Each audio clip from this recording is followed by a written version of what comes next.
Hello everyone, good evening. Today I am going to show you how to operate a Whirlpool dishwasher. So first load your pots, pans, plastic containers, and glass containers in the top rack. Then load your plates, glass containers,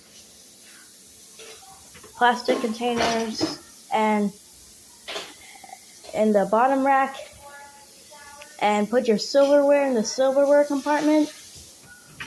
Close the racks very gently.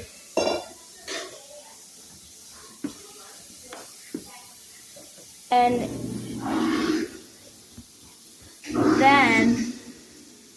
then use dish soap.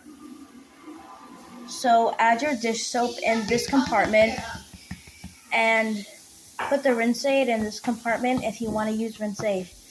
So once you have filled out the dish soap or both dish soap and rinse aid, close the dishwasher but not all the way. So here are the cycles: sensor, heavy, normal, quick wash, and soak and clean. So this option has a delay wash feature. It can go up to 24 hours. 24 hours. So I'm going to do normal because that's what I use most of the time. And for the drying, I wanted to do a heat dry just like default. So there are two ways to start the dishwasher. One, closing the door within the 4-second countdown. And if you don't, this happens.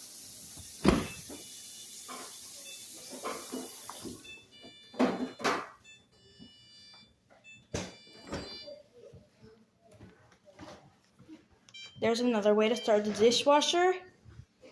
Close the door and then press start.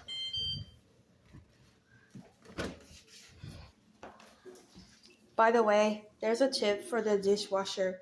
When the cycle is complete, leave the door ajar to prevent any air coming into the dishwasher. So leave the door ajar to prevent any air coming in the dishwasher. So that's a really great tip. Hope this helps. And there's a air vent to remove all moisture and excess mold and mildew. Hope this helps. I can make more videos if I want. I'm Kids Kidding here. And that's it. A review of my Whirlpool dishwasher. That's it.